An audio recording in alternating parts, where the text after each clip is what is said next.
एक बार भगवान शंकर और माता पार्वती प्रसन्न मुद्रा में थे, तो बोले चलो आज भक्तों के दर्शन करते हैं। माता जी ने कहा चलो। भगवान एक साधु के वेश में हो गए, माता जी पीछे साध्वी के रूप में हो गई। एक धनी आदमी चारपाई पे बैठा सुपारी कतर के खा रहा था, 50 गाय भैंसे सब खूब। उससे कहा भाई 100 ग्राम दूध दे दो, हमारे ठाकुर को स्नान करवाना है। तो बिगड़ गया, जाने क्या क्या अशुद्ध शब्द बोल गए। पार्वती जी एकदम रुद्र दृष्टि में, हम दर्शन कराने आए भक्त के, पहले धूप का कष्ट सह ले तो छाया का सुख मिलता है, पहले अभक्त के दर्शन करो तब तुम्हें भक्त के दर्शन कराएंगे। हटे भगवान शिव और कहा हे भगवान श्री हरि, इसके पास जितनी संपत्ति है इससे और 100 गुना इसकी बढ़ जाए। माता जी और ढरदानी तो कहते ही, उसने 100 ग्राम दूध नहीं दिया, गाली दी ऊपर से। और ये भगवान ऐसा, फिर भगवान बोले आओ चलते हैं तुम्हें भक्त के दर्शन कराने। तो एक गांव में गए, तो फूसा की झोपड़ी थी, उसमें उसकी माँ रहती थी, एक गाय थी, जवान आदमी। गंगा जी पार्श्व में बहती थी, गंगा नहा के भजन करता, माता की सेवा के लिए मेहनत करता, और गाय जो थी 100-200 ग्राम दूध देती थी, उससे माता जी की सेवा। भगवान शिव गए और भैया ठाकुर जी की सेवा के लिए 100 ग्राम दूध।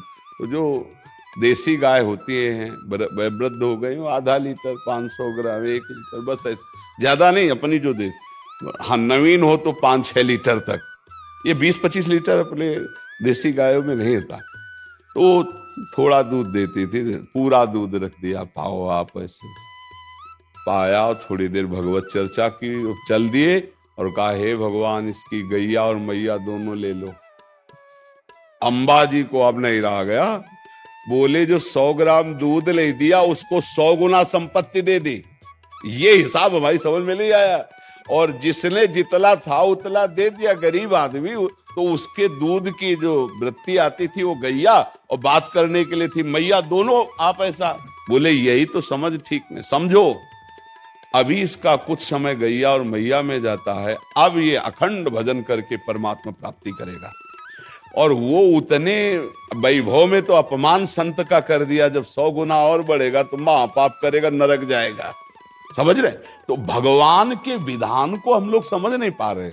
अगर हमें भगवान नहीं दे रहे तो जरूर हम पर कृपा करें, ऐसा हमें मानना चाहिए। नाम जप करो, दूसरों की सेवा करो, तभी आप ये भक्ति का रास्ते समझ पाओगे। दूसरों से सुख लेने की भावना, भगवान को भूलकर संसार में रमना, तो आप अध्यात्म नहीं समझ पाओगे, भक्ति नहीं समझ पाओगे, तो पापाचरण बनेंगे, हृदय अशांत रहेगा, दुर्गति हो जाएगी। इसलिए नाम जप करो, भगवत सेवा भाव से परिवार की, समाज की सेवा करो।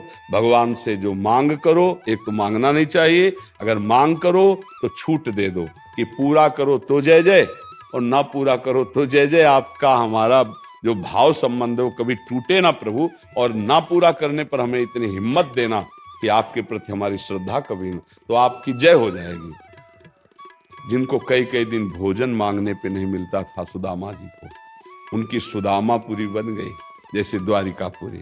जिस दिन हमारे प्रभु की नजर हो जाएगी, निहाल हो जाओगे, पक्का मानना, पापाचरण मत करो, नाम जप करो, सर्वानंद की प्राप्ति इसी से हो जाती है।